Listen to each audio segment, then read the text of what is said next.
ਦੋਸਤੋ ਸਤਿ ਸ਼੍ਰੀ ਅਕਾਲ ਸਾਰਿਆਂ ਨੂੰ। ਗਿਲਜ ਮਿੰਟੋਰ ਦੇ ऑफिशियल यूट्यूब ਚੈਨਲ ਤੇ ਮੈਂ ਤੁਹਾਡਾ ਸਭ ਦਾ ਵੈਲਕਮ ਕਰ ਰਿਹਾ। ਮੈਨੂੰ ਉਮੀਦ ਹੈ ਤੁਸੀਂ ਜਿੱਥੇ ਵੀ ਹੋਵੋਗੇ ਠੀਕ ਠਾਕ ਹੋਵੋਗੇ।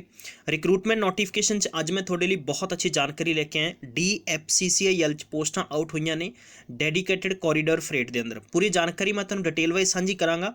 ਕੌਣ ਐਲੀਜੀਬਲ ਨੇ, ਕੌਣ ਫਾਰਮ ਭਰ ਸਕਦਾ ਵਾ, ਕਿੱਦਾਂ ਦੀ ਕੰਡੀਸ਼ਨ ਰਹੇਗੀ, ਤੁਸੀਂ ਫਾਰਮ ਕਿਵੇਂ ਭਰ ਸਕਦੇ ਹੋ, ਸਟਾਰਟਿੰਗ ਮਿਤੀ ਕੀ ਹੈ ਅਤੇ ਅਖੀਰਲੀ ਮਿਤੀ ਕੀ ਹੋਏਗੀ, ਫਾਰਮ ਦੇ ਨਾਲ ਕਿੰਨੀ ਫੀਸ ਸਬਮਿਟ ਕਰਨੀ ਹੈ, ਪੂਰੀ ਜਾਣਕਾਰੀ ਤੁਹਾਨੂੰ ਡਿਟੇਲ ਵਾਈਜ਼ ਸਾਂਝੀ ਕਰਾਂਗਾ। ਜੇਕਰ ਤੁਸੀਂ ਚਾਹੁੰਦੇ ਤੁਹਾਡੇ ਤੱਕ ਇੱਦਾਂ ਹੀ ਸਰਕਾਰੀ ਅਸਾਮੀਆਂ, ਲੇਟੈਸਟ ਜਾਣਕਾਰੀ, ਪੇਪਰ ਦੇ ਸੰਬੰਧ, ਸਿਲੇਬਸ ਦੇ ਸੰਬੰਧ, ਇੰਪੋਰਟੈਂਟ ਅਪਡੇਟਸ ਤੁਹਾਡੇ ਤੱਕ ਸਭ ਤੋਂ ਪਹਿਲਾਂ ਪਹੁੰਚੇ ਤਾਂ ਤੁਸੀਂ ਇਸ ਚੈਨਲ ਨੂੰ ਜ਼ਰੂਰ ਸਬਸਕ੍ਰਾਈਬ ਕਰਨਾ ਅਤੇ ਨਾਲ ਹੀ ਬੈਲ ਆਈਕਨ ਨੂੰ ਪ੍ਰੈਸ ਕਰਨਾ ਨਹੀਂ ਭੁੱਲਣਾ। डिस्क्रिप्शन बॉक्स में दिते कि साडी इंस्टाग्राम, टैलीग्राम, WhatsApp ते क्लिक करके जुड़ सकते हो जिथे इंपॉर्टेंट अपडेट्स तुहाडे नाल टाइम टू टाइम शेयर कीतियां जा रही वा। इहदे नाल दसना चाहुंदा है कि साडी ऑफिशियल वैबसाइट giljmentortest.com ते जाके तुसीं पंजाब गौरमेंट के सारे पेपरां की तैयारी कर रहे हो तो अनलिमिटेड तुसीं study material, mock test, e books भी तुसीं उत्थों लै सकते हो।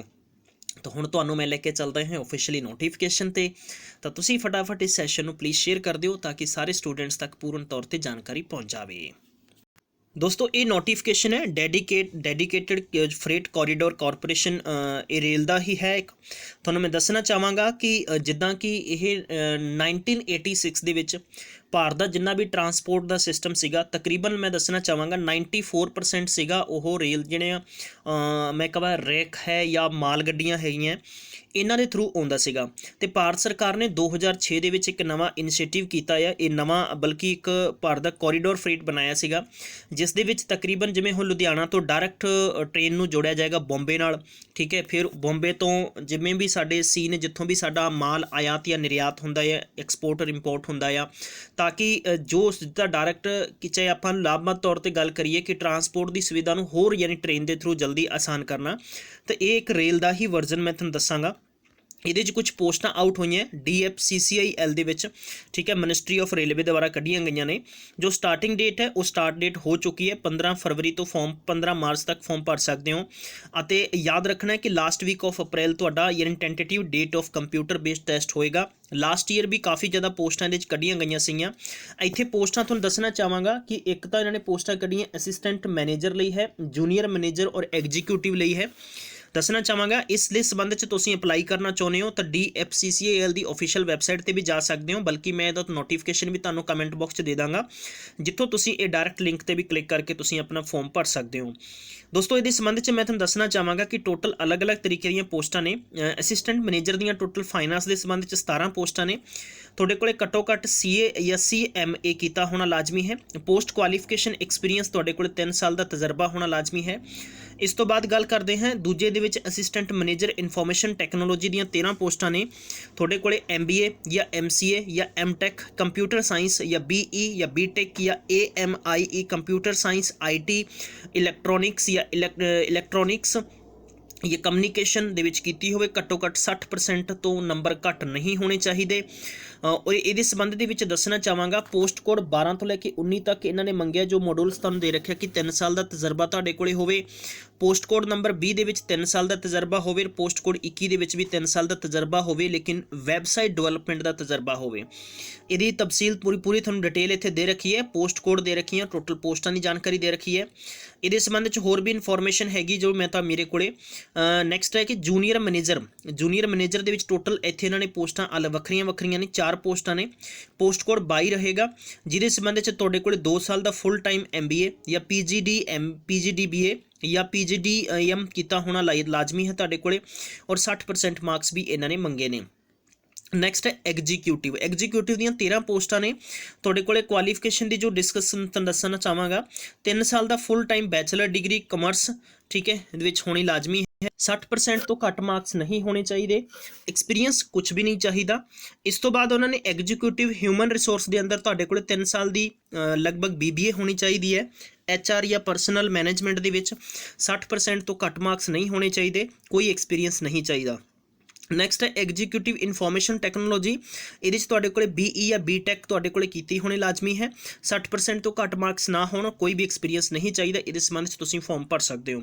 ਦੋਸਤੋ ਹੁਣ ਮੈਂ ਤੁਹਾਨੂੰ ਦੱਸਣਾ ਚਾਹਾਂਗਾ ਕਿ ਫਾਰਮ ਭਰਨ ਦੀ ਡਿਟੇਲ ਮੈਂ ਤੁਹਾਨੂੰ ਸਮਝਾਤੀ ਹੈ ਔਰ ਇੱਥੇ ਇਹਨਾਂ ਨੇ ਜੋ ਪ੍ਰਕਿਰਿਆ ਹੋਏਗੀ ਤੁਹਾਡੀ ਰਿਟਨ ਪੇਪਰ ਦੇ ਜ਼ਰੀਏ ਤੁਹਾਡਾ ਸਿਲੈਕਸ਼ਨ ਹੋਏਗਾ।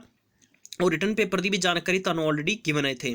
उम्र की गल करते हैं, सब तो पहली असिस्टेंट मैनेजर की 18 साल तो लैके 30 साल तक की उम्र रखी गई है। जूनीयर मैनेजर की 18 साल तो 27 तक है। एग्जीक्यूटिव की 18 साल तो लैके 30 साल तक की उम्र रखी गई है।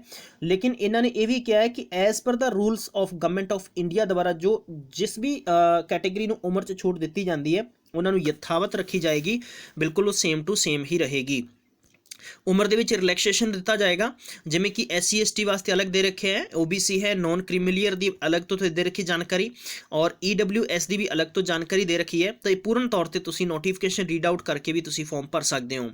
ये संबंध च दसना चाहांगा, फिजिकल जो हैंडीकैप्ड PWD है उन्होंने संबंध च भी इत्थे हीयरिंग के संबंधित या कोई डीफ है, गूंगा बेरा है, जिद्दां दी भी उन्होंने प्रॉब्लम है, वो संबंध च अगर फॉर्म भरना चाहते हो तो अपनी क्राइटेरिया पहला जरूर चैक कर लेना।